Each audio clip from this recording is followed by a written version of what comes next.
He was known only as the surgeon.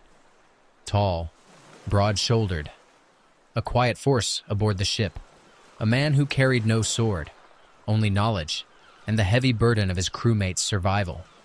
He walks between hammocks, lifting eyelids, checking pulses, bald from years of thought and stress. He wandered the ship each morning, separating hangovers from fever, bruises from imagined wounds. One night, exhausted from long shifts, he drank. Just enough to sleep, to forget the coughing, the cries. Then a messenger calls to the door.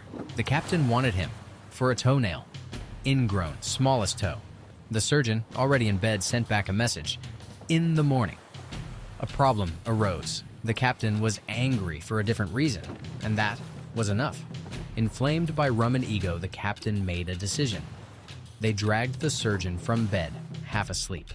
Within minutes, he was tied to the main mast, gagged, limbs bound, hoisted above the deck like a war criminal. Sun scorched.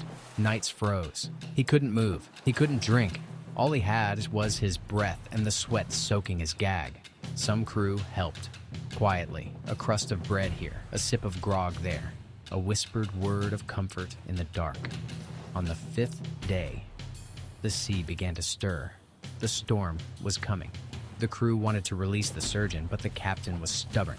When the storm was at its peak, he finally gave the order. The crew rushed to get him. In the chaos, the surgeon slipped, a swinging pendulum of weight and wind. He collided with the captain. Flesh met bone. Both men collapsed. 3 days passed. The surgeon awoke.